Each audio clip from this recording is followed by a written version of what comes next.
نیت پر ہے، انسان کو اس کی نیت کے اعتبار سے ہی اجر ملے گا۔ اگر اس کی نیت عورت کے لیے ہو یعنی شادی کے لیے، یا مال کمانے کے لیے ہو یعنی تجارت کے لیے، تو اس کی ہجرت اسی چیز کے لیے شمار کی جائے گی جس کو حاصل کرنے کی اس نے نیت کیا تھا۔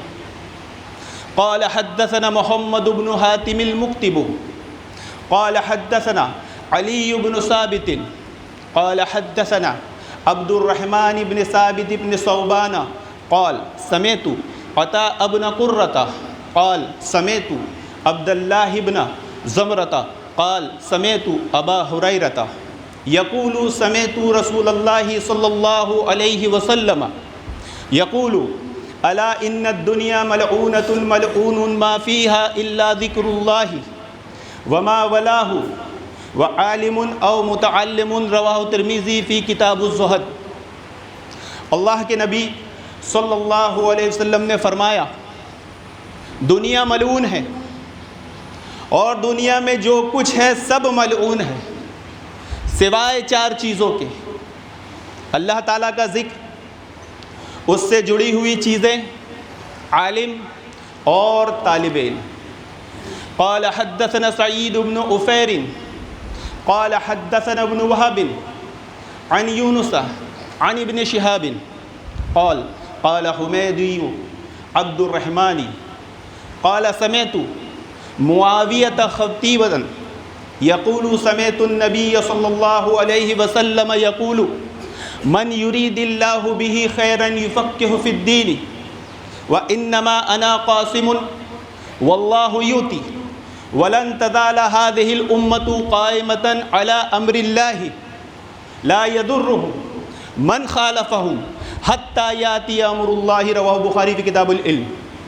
اللہ کے نبی صلی اللہ علیہ وسلم نے فرمایا اللہ رب العالمین جس کو پسند فرما لیتا ہے اس کو دین کی سمجھ دیتا ہے، اور میں محض بانٹنے والا، میں محض تقسیم کرنے والا ہوں، حقیقت میں دینے والا تو اللہ رب العالمین ہی ہے، اور یہ امت ہمیشہ اللہ رب العالمین کے حکم پر قائم رہے گی۔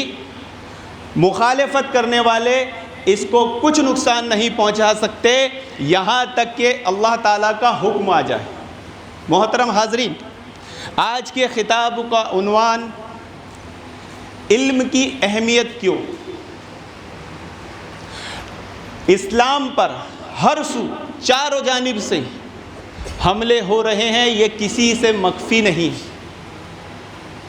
لیکن باطل کا ان حملوں کے پیچھے مقصد کیا ہے؟ باطل ان حملوں سے کیا ثابت کرنا چاہتا ہے؟ کیا ہم اسلام کے ماننے والے اس حقیقت کو سمجھتے ہیں اور اس کے سدباب کی ہم کوششیں کرتے ہیں؟ آج ہم اپنا جائزہ لیں گے۔ محترم حاضرین، میں آپ لوگوں کے سامنے یہ سوال پیش کر رہا ہوں اور دیکھنا چاہتا ہوں کہ ہم میں سے کون اس کا صحیح جواب دے سکتا ہے یا اس کے قریب قریب پہنچ سکتا ہے۔ باطل کی ہمیشہ سے ہی یہ کوشش رہی ہے کہ وہ اسلام پر حملہ کرے، حملہ ور رہے، لیکن اس حقیقت کے پیچھے اس کا مقصد کیا ہے؟ وہ کیا ثابت کرنا چاہتا ہے؟ کوئی بھائی بتا سکتا ہے؟ ہم اسلام کے ماننے والے ہیں محترم حاضرین، اور ہم دیکھ رہے ہیں چار جانب سے اسلام پر حملے ہو رہے ہیں، تو اس چیز کو سمجھنا، اس پر غور کرنا اور اس کا سدباب کرنا ہر مسلمان کی اولین ذمہ داری ہے۔ آپ کے علم میں بات ہوگی، آپ سمجھ رہے ہوں گے، ہو سکتا ہے زبان ساتھ نہ دے۔ باطل کی ہمیشہ ہی سے یہ کوشش رہی ہے، جسے ایک جملے میں آپ کہہ سکتے ہیں، سمجھ سکتے ہیں کہ اسلام جو ہے وہ ظلم کا دین ہے، علم کا دین نہیں۔ پوری حقیقت کو آپ ایک جملے میں اگر بیان کریں گے تو کیا ہوگا؟ وہ دشمنان اسلام باطل یہ کہنا چاہتے ہیں، یہ ثابت کرنا چاہتے ہیں کہ اسلام جو ہے وہ ظلم کا دین ہے، علم کا دین نہیں۔ اسی لیے آپ دیکھیں مسلمان کو کیا کہا جاتا ہے؟ آتنکوادی، یعنی ظلم کرنے والا ظالم۔ بعض لوگ کیا کہتے ہیں کہ قرآن میں سے چند آیتیں نکال دو تو دنیا میں نعوذ باللہ امن ہو جائے گا، یعنی ان آیتوں کو پڑھ کر ایک مسلمان ظلم کرے گا اور ظالم بنے گا۔ بعض لوگ کہتے ہیں عورت پر پردہ یہ ظلم ہے، اور یہ ظلم کون کرتا ہے؟ خود مسلمان مرد۔ تو کیا ہوا مسلمان؟ ظالم۔ بعض لوگ کہتے ہیں کہ نبی کے خاندان والے اہل بیت پر ظلم کیا بھی تو کنہوں نے؟ خود نبی کے خاندان والے، نبی کے تربیت یافتہ صحابہ پر۔ امید کرتا ہوں یہ چند مثالوں سے بات آپ کو سمجھ آ گئی ہوگی۔ باطل کی ہمیشہ ہی سے یہ کوشش رہی ہے کہ وہ اسلام کو علمی دین نہیں بلکہ ظلمی دین ثابت کرے۔ اس لیے ہر مسلمان کی اولین ذمہ داری ہے کہ وہ اپنا تعلق علم سے جوڑے،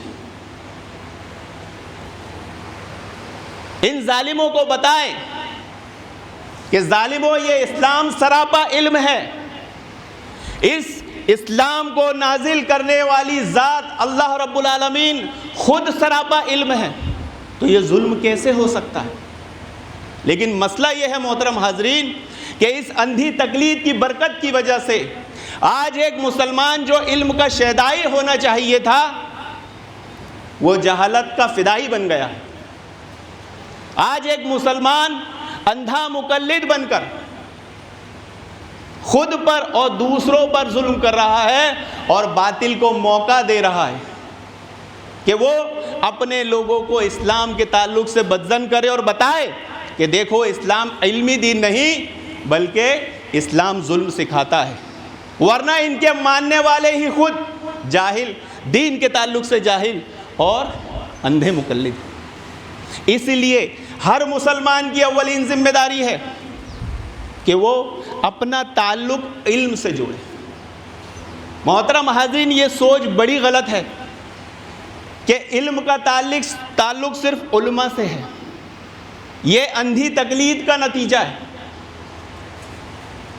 آج اس مسجد کے اس پلیٹ فارم سے ہم سب مل کر یہ عہد کرے اور اعلان کرے اور دنیا کو بتائے کہ اے ظالموں سنو، اسلام یہ علم کا دین ہے، اس اسلام کو نازل کرنے والا اللہ رب العالمین خود ظاہر اور پوشیدہ کا جاننے والا علام الغیوب ہے، وہ تو دلوں کے بھیدوں کو بھی جانتا ہے۔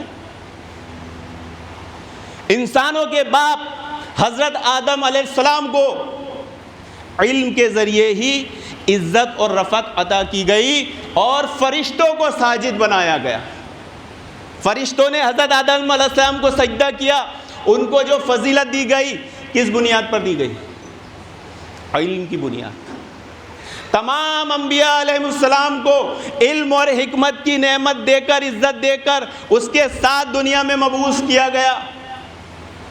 اسلام کی پہلی وحی اقرا بسم ربک الذی خلق، پڑھو رب العالمین کے نام سے جس نے تمہیں پیدا کیا۔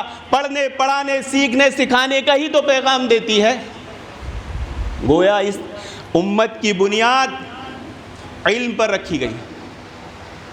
جہالت کا اسلام سے وہی رشتہ ہے جو دن کا رات کے ساتھ اور اندھیرے کا اجالے کے ساتھ، کہ جس طرح دونوں ایک ساتھ ایک جگہ یکجا جمع نہیں ہو سکتے، اسلام اور جہالت جمع نہیں ہو سکتے۔ اسلام کا سب سے عظیم علمی معجزہ قرآن کریم ہے۔ اللہ کے نبی صلی اللہ علیہ وسلم کا منصب نبوت، رسالت، آیات اور بینات کی تلاوت اور تعلیم ہی تو ہے۔ سورۃ الجمعہ میں اللہ رب العالمین نے کیا فرمایا؟ هو الذی بعث فی الأمین رسولا منہم یتلو علیہم آیاتہ ویزکیہم ویعلمہم الکتاب والحکمہ وَإِن كَانُوا مِن قَبْلُ لَفِي ضَلَالٍ مُبِينٍ۔ اور وہی تو ہے جس نے ناخواندہ لوگوں میں سے تم ہی میں ایک رسول بھیجا جو لوگوں کو اللہ کی آیتیں پڑھ کر سناتا ہے، انہیں پاک کرتا ہے، انہیں کتاب و حکمت سکھاتا ہے۔ کیا آپ کو معلوم ہے اللہ رب العالمین کا اللہ کے نبی صلی اللہ علیہ وسلم پر سب سے عظیم، سب سے بھاری فضل کیا ہے؟ کہ اللہ رب العالمین نے اپنے نبی صلی اللہ علیہ وسلم کو علم عطا کرے۔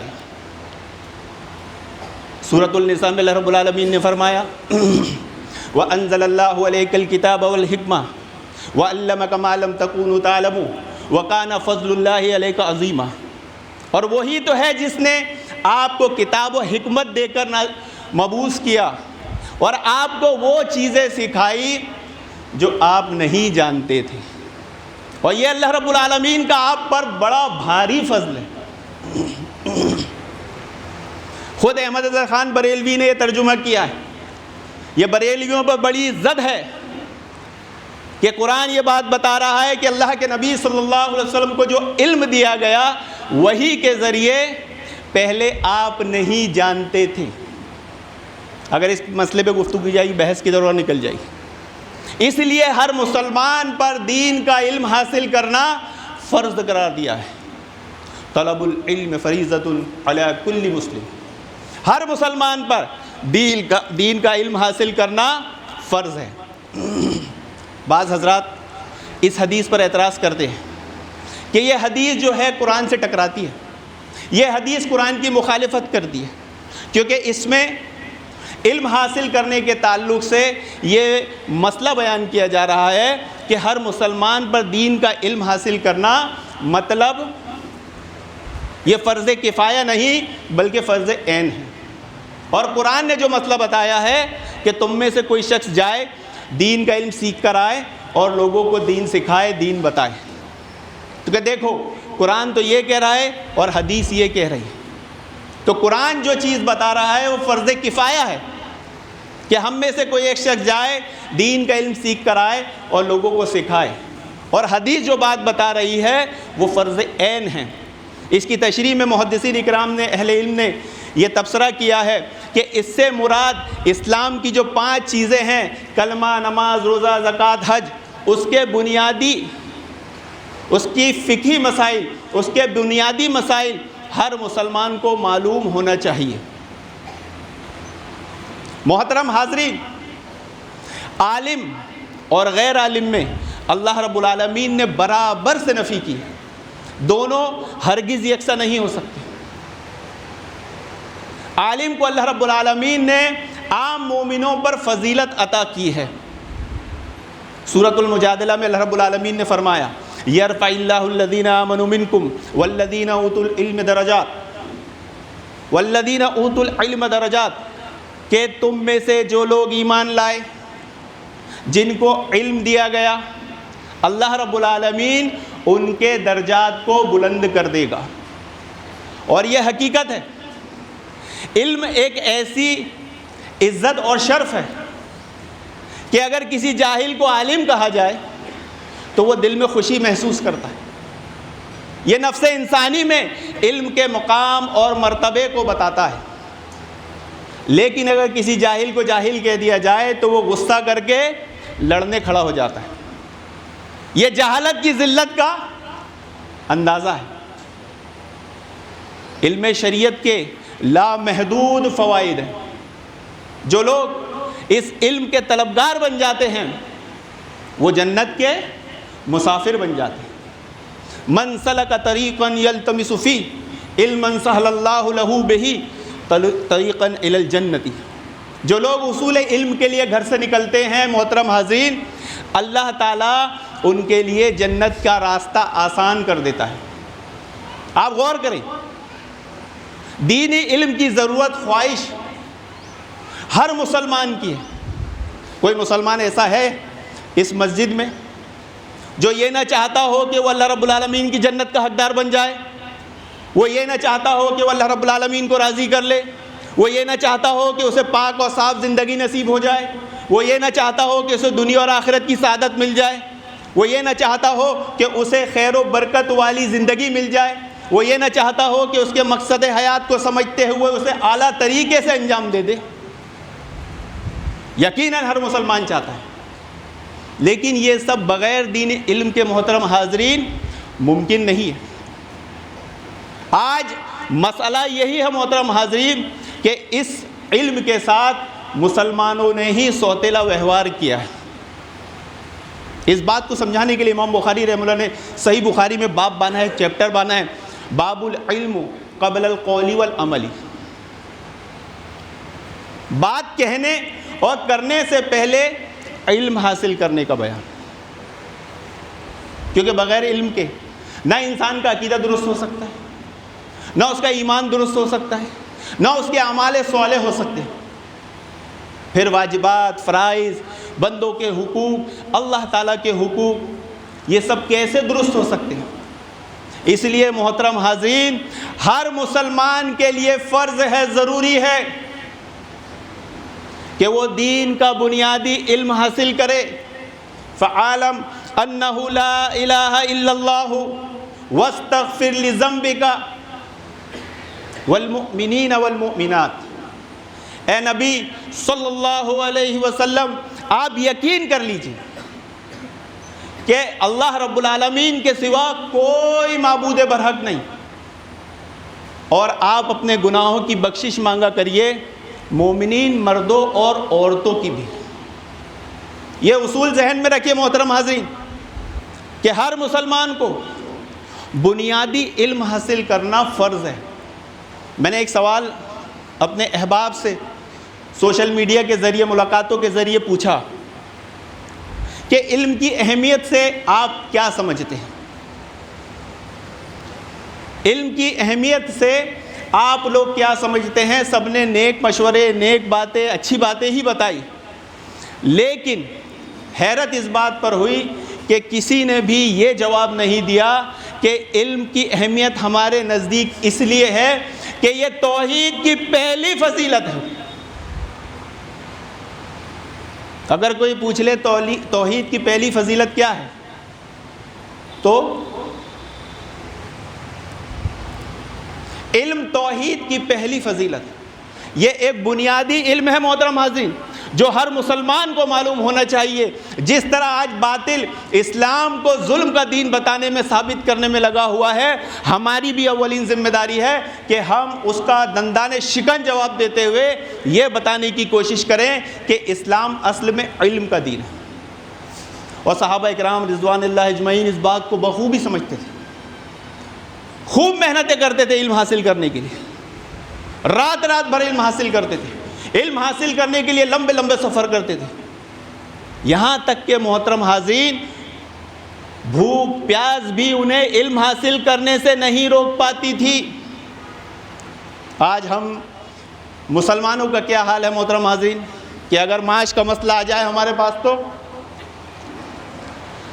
علم سائیڈ میں، عبادتیں سائیڈ میں ہو جاتی ہے، علم تو بہت دور کی بات ہے۔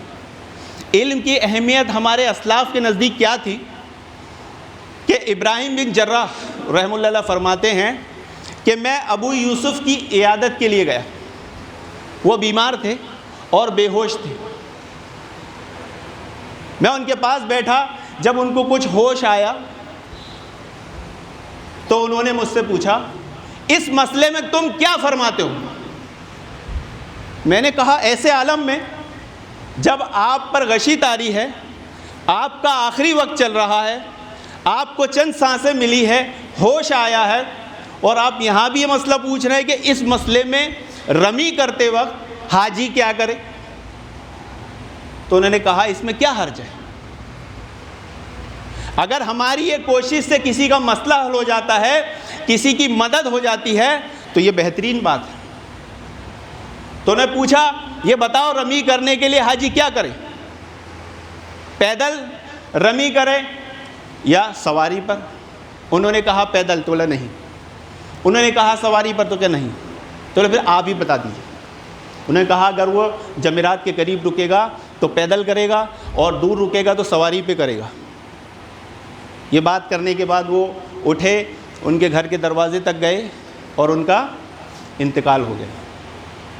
ان کے گھر سے رونے کی آواز آئی، ابو یوسف کا انتقال ہو گیا۔ ایک معاصر مصنف نے لکھا ہے کہ ہمارے اسلاف ایسے تھے کہ موت سر پر طاری ہے، دم نکل رہا ہے، بے ہوش ہیں، اور جیسے ہی چند لمحوں کے لیے ہوش آتا تو دین سیکھنے سکھانے لگ جاتے، فروع اور اصول میں بحث و مباحثہ شروع کر دیتے، یہاں تک کہ ان کو موت آ لیتی.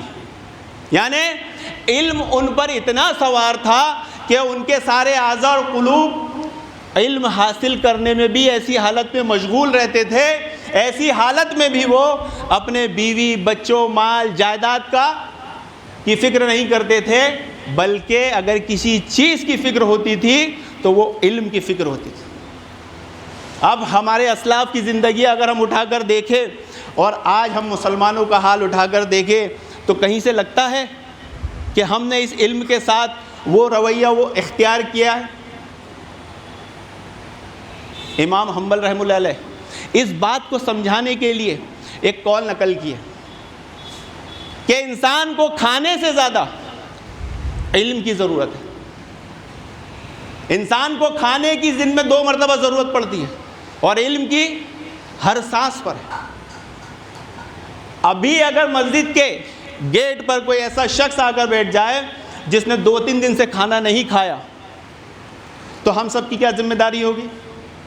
جیسا کہ ہم نے لاک ڈاؤن میں دیکھا ہے، جیسے ہی لاک ڈاؤن لگا تھا پوری جماعت، پوری مسلمانوں کی آرگنائزیشنیں کس درد، کس خلوص، کس ہمدردی کے ساتھ لوگوں کے کھانے پینے کا انتظام کر رہی تھی.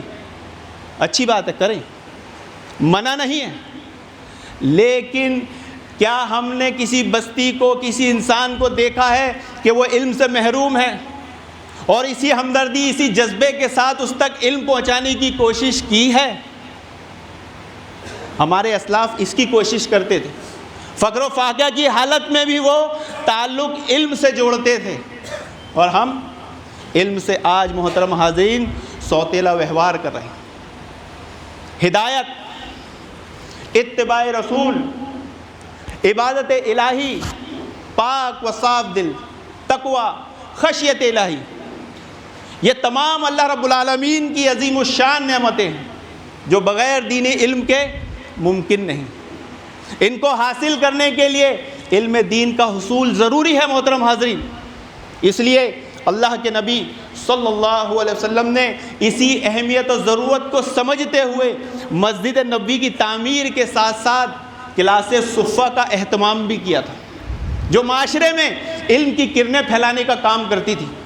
اور اس مدرسے سے، اس کلاسز سے ابو ہریرہ رضی اللہ عنہ جیسی شخصیت فارغ ہو کے نکلی. وہ مدرسہ جس کا نگراں، جس کے منتظم خود اللہ کے نبی صلی اللہ علیہ وسلم تھے. آج بھی معاشرے سماج کے بگاڑ اور فساد کے وقت سب سے بہترین اور مؤثر اور کامیاب ذریعہ اگر کوئی ہے تو وہ کتاب و سنت کی تعلیمات، اتباع اور اطاعت ہی ہے محترم حاضرین. اس لیے دینی علم حاصل کرنے کے لیے جو فرضی رکاوٹیں ہوتی ہیں اس کو خود اپنے آپ سے دور کرنا چاہیے. آج مسئلہ یہ ہے کہ ہم خود دور کرنا نہیں چاہتے، ہم دوسروں پر ذمہ داریاں ڈالتے ہیں. ابھی لاک ڈاؤن کا زمانہ گیا، ایک بھائی سے میں ملاقات کیا، چونکہ لاک ڈاؤن لگ گیا 1.5 سال سے آپ اپنے گھروں میں بند ہیں، باہر جا نہیں سکتے. باہر جانے کا ایک موقع ملا، دوست سے ملاقات ہوئی، میں نے پوچھا بچے کی تعلیم کا کیا چل رہا ہے؟ بولے 1.5 سال ہو گئے حافظ جی گئے ہوئے ہیں. اور صحیح بات ہے، مساجدیں بند ہیں تو حفاظ کہاں رہیں گے، کیا رہیں گے؟ 1.5 سال ہو گیا حافظ جی گئے ہیں، بچے کی تعلیم کا نقصان ہو رہا ہے. باپ یہ بیٹے کے بارے میں بات کر، میں نے کہا حافظ جی گئے تھے، آپ تو موجود تھے، آپ کی ذمہ داری کیا بنتی تھی؟ لاک ڈاؤن میں اب تو کوئی کام بھی نہیں تھا کہ آپ کا دھندا تھا، بزنس تھا، جاب تھی، محنت تھی، مشقت تھی، بدن توڑ محنت آپ کرتے تھے. لاک ڈاؤن میں تو سب بند پڑا تھا. تو پھر آپ نے اپنے بچے کا علم سے کتنا تعلق جوڑنے کی کوشش کی. تو یہ 1.5 سال کا نقصان ہمیں صدیاں جھیلنا پڑ سکتا ہے محترم حاضرین. علم کی اسی اہمیت ضرورت کو سمجھانے کے لیے امام بخاری رحمہ اللہ علیہ نے حضرت عمر رضی اللہ عنہ کا ایک اثر نقل کیا ہے صحیح بخاری میں کہ سرداری ملنے سے پہلے علم حاصل کرو. اور خود امام بخاری رحمہ اللہ علیہ نے اپنا فیصلہ سنایا ہے کہ سرداری مل جانے کے بعد بھی علم حاصل کرو. کیونکہ کوئی یہ نہ سمجھ لے کہ حضرت عمر نے تو کہا تھا کہ سرداری ملنے سے پہلے علم حاصل کرو، چنانچہ ہم نے کر لیے، اب سرداری مل گئی اب نہیں. امام بخاری رحمہ اللہ نے دلیل دی کہ صحابہ اکرام بڑھاپے میں بھی علم حاصل کیا کرتے تھے۔ تو علم کو حاصل کرنے کے لیے محترم حاضرین جو فرضی رکاوٹیں ہیں خود سے دور کریں۔ علم کو پہنچانے کے لیے جو بھی اسباب، جو بھی ذرائع، جو بھی طاقت، جو بھی استطاعت آپ کو اللہ تعالیٰ نے کوالٹی دی ہے وہ لوگوں تک پہنچائیں۔ دوسروں پر اعتماد، دوسروں کے محتاج نہ بنیں، ورنہ اس طرح دشمنان اسلام اس علمی دین کو ظلم ثابت کرنے میں لگے ہیں اور لگے رہیں گے اور کامیاب ہو جائیں گے، اور ہو رہے ہیں اور ہم دیکھ رہے ہیں۔ علم حاصل کرنے کے لیے چھوٹی بڑی عمر کا بہانہ بالکل بھی نہیں بنانا چاہیے۔ ہمارے سماج معاشرے میں ایسے لوگ ہیں جو 40 سال کی عمر کو، 50 سال کی عمر کو، 60 سال کی عمر کو، 70 سال کی عمر کو پہنچ چکے ہیں اور انہیں اپنے علم کی محرومی کا بھی اندازہ ہے، لیکن وہ صرف اس لیے علم حاصل نہیں کر رہے ہیں یا علم سے اپنا تعلق نہیں جوڑ رہے ہیں کہ اب عمر بہت ہو چکی ہے، حالانکہ ان کے پاس وقت بھی ہے اور انہیں ضرورت بھی ہے۔ یہ آخر وقت کی قید لگائی کس نے؟ ہم نے، ہمارے معاشرے نے، اسلام نے نہیں لگائی، اللہ اور اس کے رسول نے نہیں لگائی، صحابہ نے نہیں لگائی، اسلاف نے نہیں لگائی۔ اگر آپ یہ سمجھتے ہیں کہ علم حاصل کرنے میں کوئی قید ہے تو یہ آپ کی غلط فہمی ہے۔ حضرت عائشہ رضی اللہ عنہ بیان فرماتی ہے، نعم النساء نساء الانصاری، کہ انصار کی عورتیں بھی کیا خوب عورتیں ہیں کہ وہ دینی مسئلہ پوچھنے میں شرم محسوس نہیں کرتی۔ لوگوں کو یہ مسئلہ نہیں معلوم کہ شرم گناہ اور معصیت میں سے ہے، اور دینی مسئلہ پوچھنا یہ اجر و ثواب کا کام ہے۔ میں نے کہا نا، علم کے تعلق سے ہم لوگوں نے علم کے ساتھ بہت سوتیلا ویوہار کیا ہے۔ بعض لوگ ایسے بھی ہیں جو دعوت کا کام کر رہے ہیں با اخلاق، اور خوب ان کو یہ گمان ہے کہ ہم بڑا دین کا کام کر رہے ہیں، لیکن آپ ان کی محفلوں میں چلے جائیں گے تو وہ لوگوں کو شرم کرنا سکھاتے ہیں۔ کہتے ہیں محفل میں جب بیٹھو، درس میں جب بیٹھو، سوال مت پوچھو، سوال پوچھو گے تو کیا ہوگا؟ اختلاف ہوگا۔ صحابہ کی کیا خصوصیت تھی کہ دینی مسئلہ پوچھنے میں ذرا بھی شرم محسوس نہیں کرتے تھے، اور یہاں کیا سکھایا جا رہا ہے کہ دعوت کا کام کر رہے ہو تو سوال مت پوچھنا، سوال پوچھو گے تو کیا ہوگا؟ اختلاف ہوگا۔ محترم حاضرین، علم واقعی ایک ایسی فضیلت اور عزت ہے کہ جو محرومی کو بھی نعمت بنا دیتی ہے، محرومی کو بھی جو نعمت بنا دیتی ہے، اور جاہل نعمت پا کر بھی محروم رہ جاتا ہے۔ آپ سوچ رہے ہوں گے کیسے؟ 4 لوگ دنیا میں اس قسم کے پائے جاتے ہیں، انما الدنیا لاربعۃ نفر، 4 لوگ دنیا میں پائے جاتے ہیں، عبد رزقہ اللہ مالا وعلما، کہ پہلا وہ جس کو اللہ رب العالمین نے علم دیا اور مال دیا، فہو یتقی فیہ ربہ، کہ وہ اس مال کو کمانے اور خرچ کرنے میں اللہ رب العالمین سے ڈرتا ہے، وَيَصِيلُ فِيهِ رَحِمَهُ، اور اس مال کے ذریعے لوگوں میں صلح کرتا ہے، وَيَعْلَمُ فِيهِ حَقًّا، اور اس مال میں لوگوں کے اللہ تعالیٰ کے حقوق ادا کرتا ہے، فَهَذَا بِأَفْضَلِ الْمَنَازِلِ، ایسے شخص کا درجہ تمام درجوں میں سب سے بڑا، وَعَبْدٍ رَزَقَهُ اللَّهُ عِلْمًا وَلَمْ يَرْزُقْهُ مَالًا، دوسرا شخص جس کو اللہ رب العالمین نے علم دیا ہے لیکن مال نہیں دیا، وَهُوَ صَادِقُ النِّيَّةِ، لیکن سچی نیت کے ساتھ، اخلاص کے ساتھ، یقول لو ان لی مالا لعملت بعمل فلان، کہتا ہے کہ اگر اللہ رب العالمین مجھے مال دیتا تو میں اس شخص کی طرح مال خرچ کرتا جس کو اللہ رب العالمین نے علم بھی دیا ہے اور مال بھی دیا ہے، یعنی نیک طریقے سے، اچھے طریقے سے، فَهُوَ بِنِيَّتِي فَأَجْرُهُمَا سَوَاءٌ، تو ایسا شخص درجے کے اعتبار سے پہلے شخص کے برابر ہے۔ جو حدیث پہلے گزری تھی کہ انما الاعمال بالنیات، اس حدیث کو لوگ بہت معمولی سمجھتے ہیں، اس کو کوئی اہمیت امت نہیں دیتی۔ امام بخاری رحمہ اللہ علیہ نے حدیث لا کر یہ بتائی ہے کہ ہر نیک عمل کا دار و مدار نیت پر ہے، اور نیت اچھی ہو محترم حاضرین تو آدمی کو اتنا اجر و ثواب مل سکتا ہے کہ وہ سوچ بھی نہیں سکتا۔ ایک آدمی جس کو اللہ نے علم دیا اور مال دیا، وہ مال کو اللہ کی راہ میں خرچ کر رہا ہے، اور دوسرا آدمی جس کو علم ملا مال نہیں، لیکن صرف وہ نیت کر رہا ہے، اس کی سوچ اچھی ہے، اس کی سوچ بڑی ہے، اس کی سوچ مثبت ہے، وہ خیر سوچ رہا ہے پکے ارادے کے ساتھ، یہ نہیں کہ فارمیلٹی کے لیے، تو اس کو اللہ رب العالمین صرف نیت کے بدلے کیا مقام دے رہا ہے؟ اس شخص کا مقام دے رہا ہے کہ جو مال بھی خرچ کرتا ہے اور علم والا بھی ہے۔ اللہ رب العالمین علم کی اسی محبت کو ہم تمام حضرات میں پیدا فرمائے، آمین یا رب العالمین۔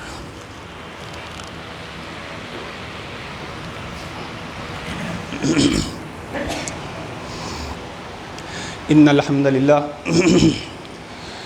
نحمده ونستعینه ونستغفر ونعوذ باللہ من شرور انفسنا ومن سیئات اعمالنا من يهده الله فلا مضل له ومن يضلل فلا هادي له واشهد ان لا اله الا الله وحده لا شريك له واشهد ان محمدا عبده ورسوله اما بعد فان خير الحديث كتاب الله وخير الهدي هدي محمد صلى الله عليه وسلم وشر الامور محدثاتها وكل محدثة بدعة وكل بدعة ضلالة وكل ضلالة في النار۔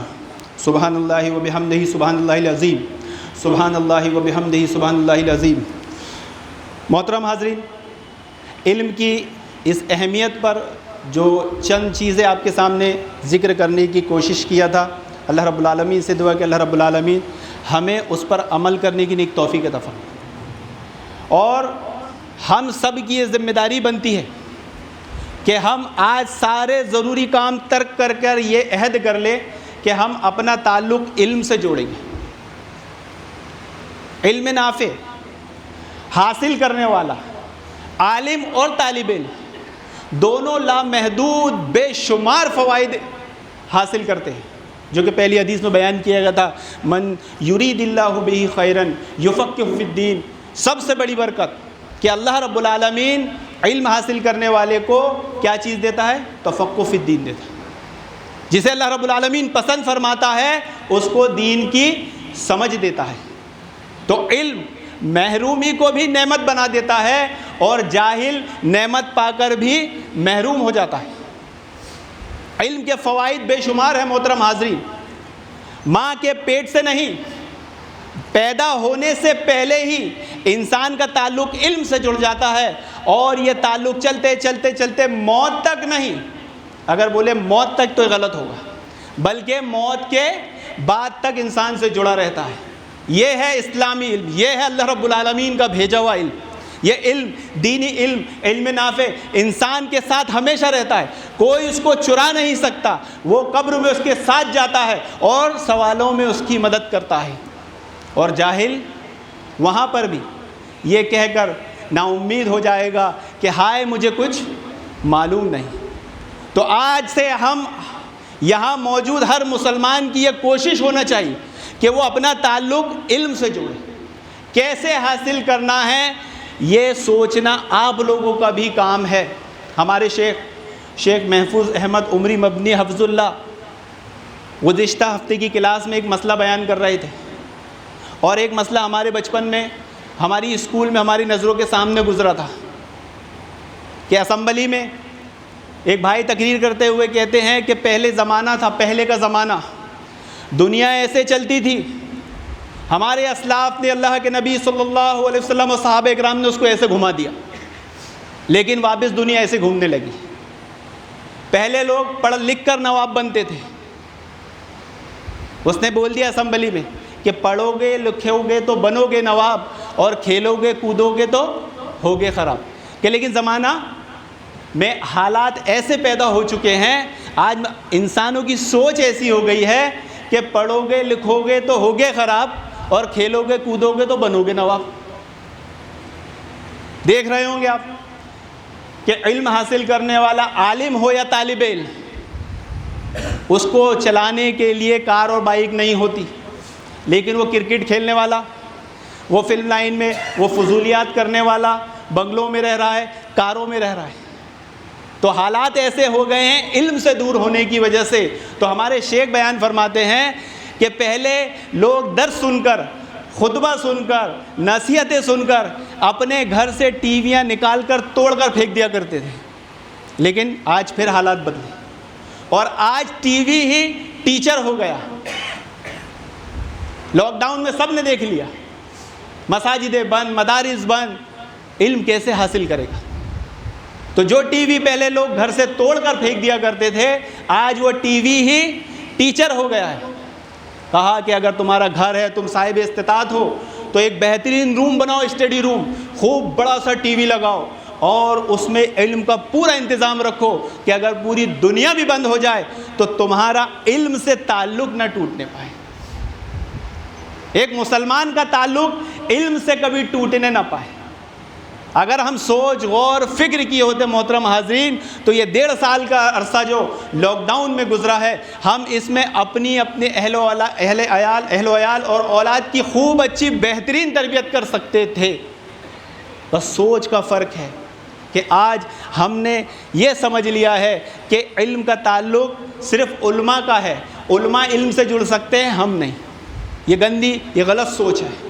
ہر مسلمان کو علم سے اپنا تعلق جوڑ کے رکھنا ہے، اس لیے کہ علم کا طلبگار جنت کا مسافر بن جاتا ہے۔ علم کا طلبگار جنت کا مسافر بن جاتا ہے۔ ایسے حال میں اگر خدا نخواستہ جو چل رہا ہے، کب کسی کی موت ہو جا رہی ہے، کب کوئی عذاب آ جا رہا ہے اس پر، کب کوئی حادثہ ہو جا رہا ہے، ایسے وقت میں اگر موت آپ کے سامنے آ جائے تو ایسا تو کوئی عمل ہونا چاہیے جس سے مطمئن ہو کر آپ یہ سوچ سکے، کہہ سکے کہ میں جنت والے راستے پر۔ کوئی ایسا عمل ہے؟ کوئی ایسی چیز ہے کہ جس کے انسان کے موت کو دیکھتے کے ساتھ عہد و یقین ہو کہ میں اللہ رب العالمین کے سامنے حاضر ہوں گا، اللہ رب العالمین مجھ سے پوچھے گا دنیا سے میرے لیے کیا لایا، تو کیا کہے گا؟ ایسے حالات میں جب پوری دنیا ہی پریشان ہے معاش، کام دھندے، تجارت، بزنس سے معاملات سے، ایسے حالات میں جب انسانیت نا امیدی کی طرف جا رہی ہے، انہیں امید اگر کوئی جگا سکتی ہے، ان میں امید کوئی پیدا کر سکتی ہے تو وہ توحید ہے۔ وہ توحید کی پہلی فضیلت علم ہے کہ اللہ رب العالمین میں تیری محبت میں علم حاصل کر رہا تھا، تیری رضا کے لیے علم حاصل کر رہا تھا، تو انشاءاللہ العزیز اس کا یہ جذبہ، اس کی یہ نیت اس کی نجات کے لیے کافی ہوگی۔ وآخر دعوانا الحمدللہ رب العالمین۔